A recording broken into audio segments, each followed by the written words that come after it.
And so understanding how to identify who's in what stage can help you build better marketing to get them to move to the next step.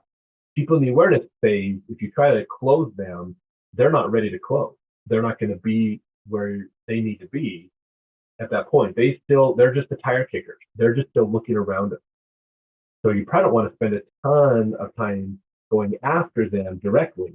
You want to get them into the next category of interest. Bam, let's just get them. Let's get them interested. Out of all these people who are aware, who's interested?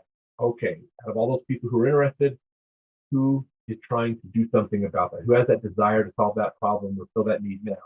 Let's talk to them and get those ones to close. So if you notice, it's called a funnel because it looks like a funnel because the percentage of people in each one of those categories drops off as you move down each category. They're leveraging their data platforms and they're renting it to you on a per ad basis. Basically, that's what your ad spend is all about, is renting that data to get in front of the right customer.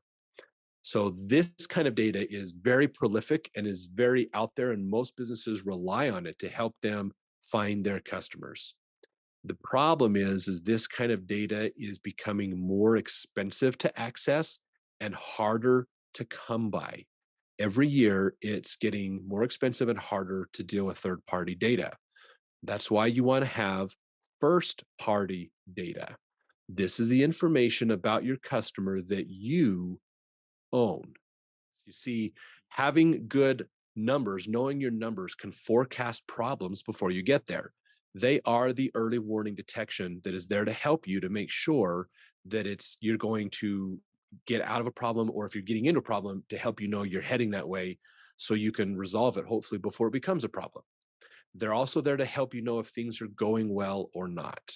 Now, if you're a business owner, this should make a lot of sense and really help you understand you need to know your numbers. You should, whether you do your accounting or not, is a whole different story, but you need to know your numbers. You need to be able to at least have an intelligent conversation with whoever's doing your books to make sure you know what's happening in your business. If you track your business by what is in your bank account at any given moment, you are going to ruin your business. That is a bad way to do things. So if you're a salesperson, you might not have full access to the numbers in your business. That doesn't mean you shouldn't ask questions and try to understand what's there. But even then, some of these things you can probably figure out and track them on your own as well, to help you understand how the greater business is working. An important part of these assumptions, and this is one that every business has to face, is who is my customer? Who is the customer that I need to work with? That's customer development. Very few businesses really spend a lot of time on this because all they're focused on is who has money to pay me now, who can hire me right now. And that usually means you end up dealing with a lot of customers that might not be ideal to your business. So what you want to always focus on, especially if you're putting money into marketing, is know who that ideal customer is so that you can focus your efforts to be better at that. So understanding which customers make sense and which ones don't is a key part of growing your business. So this is probably, if out of all the quotes from Steve Blank, this is probably the one that is the easiest for you to start working on in your business when you think about applying lean startup is, how do we know that our current customer base is our ideal customer? Are they the ones that we want to bring in and day out? We would love to work with 100 of these types of companies. Who is that type of business? That's what you want to be thinking about. And then see, how can I talk to more of them? It's okay to talk to everybody else. You'll always have you'll always have a broad audience that you can work with, but what you want to focus on is a specific subset of that you really want to work with. And that's where your marketing should be focused. You have to think about, what is the data saying and what is the story that the data is telling me. That's an important thing to focus on. What is the story the data is telling me? So as we look at this, we can see that half the users from the previous week are here, so a lot less users, but they're staying relatively engaged with us. So we got probably a higher quality of people to our website than we did the week before. That's good. That means our marketing is probably going in a better direction. So that's a good thing. That's a good story for us to understand. Now, the bounce rate, this is something that's really important to understand on websites. Bounce rate is a number that you want to be as low as possible. Most numbers you want them to be as high as possible, except for bounce rate. The bounce rate is the percentage of people that go to your site and disappear off your site within a few seconds. So if they hit your website and they see it and then they disappear immediately, that is a bounce.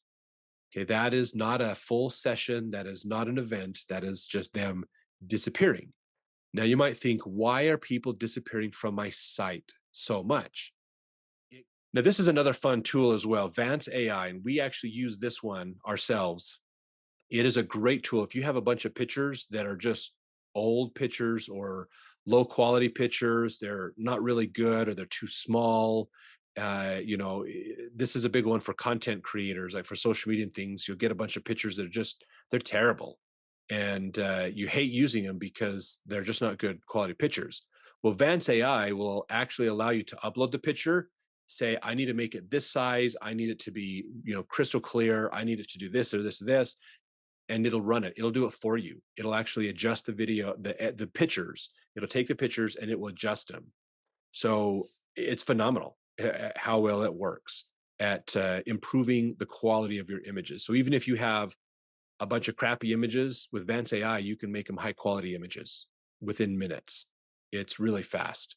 So this is so great. If you've ever had a photographer you've used in the past and you're like, man, their quality of images were just terrible. I hated that I spent all that money on them, but I can't use these because they're just not good quality images. Well, with Vance AI, you can do it for like $100. You just buy a bunch of credits from them and you can make all your images crystal clear. It's amazing what you can do with this. So even crappy photographers have no excuse because they can literally use Vance AI and take crappy photos and make them good. If you have old photos, you want to get them edited or touched up or different things, it's amazing. You can pull backgrounds off the image to get it to switch out the background you want. It's really cool what you can do with this. So a really good tool that you can use. So again, don't think of social media or not social media, but AI as just a chat type thing. There's so much you can do. It's amazing.